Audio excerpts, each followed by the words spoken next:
کہ بھارتیہ جنتا پارٹی کے اتر پردیش کے مکھیہ اس پر ریاکٹ کریں گے، اور بڑی تکلیف مجھے ہو رہی ہے کہ ایک بیلیبل سیکشن لگا دیا گیا ٹیچر پر. جووینائل جسٹس ایکٹ ہے، وہ صاف کہتا ہے کہ سیکشن 75 جووینائل جسٹس ایکٹ وہ لگانا چاہیے ان کے اوپر، 5 سال کی سزا کا پروویژن اس میں ہے، مگر ٹیچر پر نہیں لگایا گیا. لگاتے آپ تاکہ اب ان کی بیل بھی ہو گئی ہے. یہ آپ کا انصاف ہے اتر پردیش کی یوگی آدتیہ ناتھ کی سرکار کا؟ کہاں گیا آپ کا بلڈوزر؟ کہاں گیا آپ کی ٹھوک دو کی پالیسی؟ کیا آپ کے بلڈوزر ٹھوک دو کی پالیسی صرف سمودائے کو دیکھ کر چلے گا؟ کیا آپ کی ٹھوک دو کی پالیسی سمودائے دیکھ کر استعمال ہوگی؟ زندگی بھر کا ایک سائیکالوجیکل امپیکٹ اس معصوم بچے پر پڑ چکا ہے. میں ان کے والد سے آج صبح میں بات کر کے ان سے میں ریکویسٹ کیا کہ آپ اپنے بچے کی تعلیم کو جاری رکھنے کے لیے آپ حیدرآباد بھی جائیے، ہم حیدرآباد میں اس کو تعلیم دلائیں گے. تو اس والد نے مجھ سے کہا کہ اویسی صاحب آپ کا شکریہ، مگر میرے بیٹے کی عمر 7 سال کی ہے.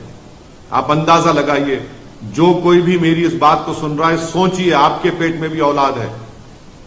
اللہ نے آپ کو بھی اولاد دی ہے، چاہے ہم ہندو ہو، مسلمان ہو، عیسائی ہو، دلت ہو، کچھ بھی ہو. اگر آپ کے بیٹے سے اس طرح کا برتاؤ کیا جاتا، آپ کی بیٹی سے اس طرح کا برتاؤ کیا جاتا اور اس کا ویڈیو پورے دیش میں، پوری دنیا میں وائرل ہو جاتا، آپ کبھی آرام کی نیند سو سکتے ہیں؟ ہاں، وہ لوگ آرام کی نیند سو سکتے ہیں جن کے دلوں میں مسلمانوں کی نفرت بھری ہوئی ہے، جن کے دلوں میں انسانیت نہیں ہے، جن کے دلوں میں شیطانیت بھری ہوئی ہے. مجھے بڑا افسوس ہوا، تکلیف ہو رہی ہے کہ اتر پردیش کی سرکار نے اس پرنسپل کو بچانے کے لیے، کیونکہ وہ مسلمان نہیں ہے، ان پر آپ نے بیلیبل سیکشن لگا دیے.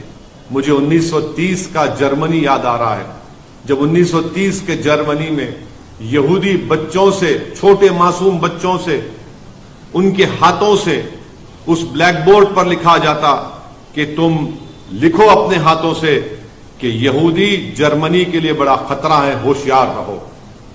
آج وہی حال بھارت کے مسلمانوں سے کیا جا رہا ہے. اب صرف کیا کرسٹل ناک موومنٹ ہونا باقی ہے؟ وہی حال پہ ہم اسی روش پر چل رہے ہیں. یہ ہماری دیش کے لیے ٹھیک نہیں ہے. پردھان منتری بڑی بڑی باتیں کرتے ہیں کہ سب کا ساتھ، سب کا وکاس، سب کا وشواس، سب کا ساتھ. اب بتائیے کون سا وکاس ہے؟ ایک وردی پہننے والا ہتھیار سے نام پوچھ کر قتل کر دیتا ہے. یہ نفرت کا خاتمہ ہونا ضروری ہے، اور مجھے امید ہے کہ نفرت کا خاتمہ ہوگا. میں آپ تمام سے یہی اپیل کرنے کے لیے آپ کے درمیان میں آیا ہوں کہ ہم کو اس نفرت کے خلاف بے باکی سے مقابلہ کرنا پڑے گا. میں پھر سے کہہ رہا ہوں، آپ مجھ پر لاکھ الزام لگا لو، یاد رکھو حالات اس وقت تک نہیں بدلیں گے جب تک آپ مسلم سمودائے اپنی ایک سیاسی لیڈرشپ کو نہیں بنائے گا.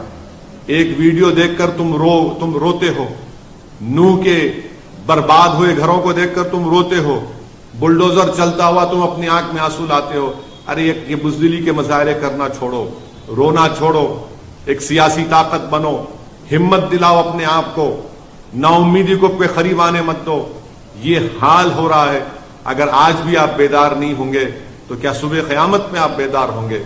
میں امید کرتا ہوں کہ آپ لوگ بے باکی سے اپنی اولاد کو پڑھائیں گے، لکھائیں گے. اور بے خوفی کس کو کہتے ہیں؟ آج ہم دیکھ رہے ہیں کہ اتر پردیش میں ایک التمش نام کے بچے کو ٹیچر کے کہنے پر مارا گیا، مگر حیدرآباد میں، آج حیدرآباد پارلیمنٹ کانسٹیٹوئنسی میں، چندرائن گنٹا اسمبلی سیگمنٹ میں، جس کے ایم ایل اے اکبر الدین اویسی ہے، ان کی نمائندگی پر، ان کے ریپرزنٹیشن پر تلنگانہ کی KCR کی سرکار نے ایک Telangana minority residential junior college بنایا. آپ کو جان کر خوشی ہوگی کہ یہاں پر آپ کی ایک سیاسی طاقت ہے، ایک لیڈرشپ ہے. ہم نے یہ Telangana minority residential junior college بنوایا اکبر الدین اویسی نے. یہاں کے اس ریزیڈینشل مائنورٹی کالج کے 5 بچے نیٹ کوالیفائی کر کے ان کو گورنمنٹ کے میڈیکل کالج میں ایڈمیشن ملا. آج دارالسلام MIM ہیڈ کوارٹر پر میں نے ان 5 بچوں کو بلایا. آپ کو معلوم ہو کر جان کر خوشی ہوگی کہ ایک بچے کا نام گوتم راج ہے، مسلمان نہیں ہے، ویملو واڑا کا رہنے والا ہے، اولڈ کریم نگر ڈسٹرکٹ کا. اور پھر طاہر شریف ہے، پرویز ہے، زینب ہے، اور محمد شریف ہے. اس میں سے ایک لڑکے کے والد ترکاری بیچتے ہیں. کیونکہ ہم نے اس کو اسکول میں اس کو موقع ملا, وہ تعلیم حاصل کیا. ترکاری بیچنے والا ایک لڑکا آج MBBS کرنے جا رہا ہے. ایک لڑکا مجھ سے کہہ رہا تھا کہ اس کے والد بیمار رہتے ہمیشہ, بستر پر فریش ہے, اس کو موقع ملا. ہم نے ان پانچوں کو بلایا, پانچوں کو بلا کر ہمارے دارالسلام چیریٹیبل ٹرسٹ سے ایک کو 25,000 روپے کا چیک دیا اور ان سے کہا کہ بیٹا 5 سال تم تعلیم حاصل کرو, ان ہماری بیٹیوں سے بھی کہا کہ تعلیم حاصل کرو, ڈاکٹر بنو, ہم 5 سال تمہاری مدد کریں گے جو ہم سے ہو سکے گا, مگر تم خوب قابل بنو. یہ فائدہ آپ دیکھتے ہیں. ارے لاکھ مجھ پر الزام لگا لو مگر یہ کام تو دیکھو. تم لاکھ گالی دے دو TRS کو, KCR کو, سعودالدین اویسی کو, اکبر الدین اویسی کو, مگر یہ کام ہم نے کر کے دکھایا کہ گورنمنٹ سے ہم نے ریزیڈینشل جونیئر کالج بنایا بارکس میں. وہاں کے 5 غریب پریواروں کے بچے, جس کا نام ہے گوتم راج ہے, طاہر شریف ہے, محمد پرویز ہے, محمد شریف ہے, زینب ہے, یہ غریب پریواروں کے بچے آج میڈیسن کرنے جا رہے ہیں. اتر پردیش میں کیا ہو رہا ہے, مارا جا رہا ہے ٹیچر سے. میرے عزیز دوستوں اور بزرگوں, آپ خود محسوس کریے, مگر اپنے حوصلوں کو بلند رکھیے. ہم امید کریں یا نہ کریں مجھے نہیں معلوم, مگر دیش کے پردھان منتری کو اور اتر پردیش کے مکھیہ منتری کو اس پر ایکشن لینا پڑے گا.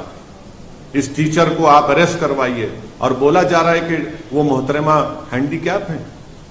ارے دنیا جانتی ہے کہ جو ہینڈی کیپ ہوتا ہے وہ انسانوں سے اور ہمدرد ہوتا ہے.